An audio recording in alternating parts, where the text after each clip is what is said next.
Yo, what's up, everybody? Thanks for tuning in. Welcome back.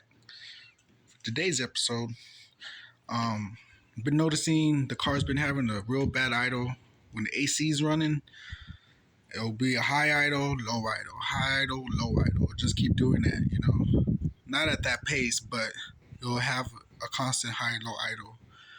And when you turn off the car, it's great. It goes away, and the engines seems to be running fine. But I come to the conclusion that the idle air control valve was bad on this car. Now, someone put this unit in, and from the looks of it, it doesn't have any type of markings. It doesn't have any type of identifying anything about it. There's nothing written on this. So this tells me this is a cheap Chinese aftermarket part, because usually if it was a high-end brand, or say it's something along a part number or Ford or whatever, but this doesn't have anything. So I went to the junkyard, and for this part, you call to your local auto shops, and they're like, I don't know, crazy, $80, close to $100, whatever. So I just went the shortcut route, and I went to the junkyard and I picked up one off of 2000. The work was already done. The manifold was in the trunk, and I just simply got a 8mm ratchet and it took it right off and brought it home. Cost me $5. Brought it home, cleaned it up with some carb cleaner, and I installed it.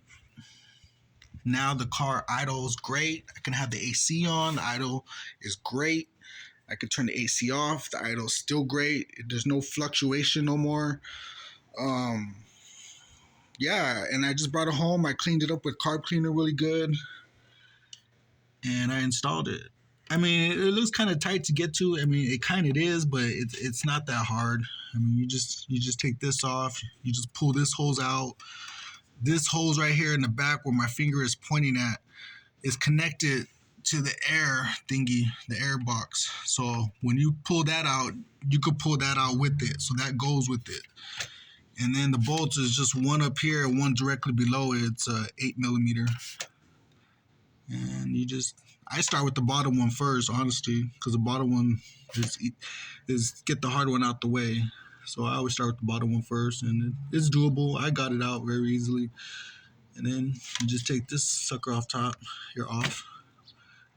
Yeah, and then you just bring the gasket out with it. I put in a new gasket because I didn't want to chance how old the other one was. So, I mean, it looks dirty from the outside.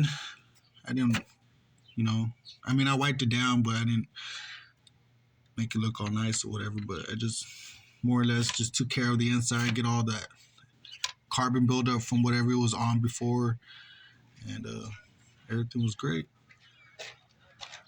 But yeah, I mean, and yeah, the car idle's great, and I'll have no more issues.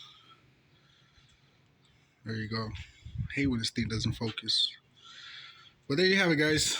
If you don't have the money to go and buy a new part, go to your junkyard and get one. Take two in case one don't work. You have a backup one; it might work. But I just got this one, and yeah, it still works great. But as always, thank you guys for watching, and I'll see you on the next one.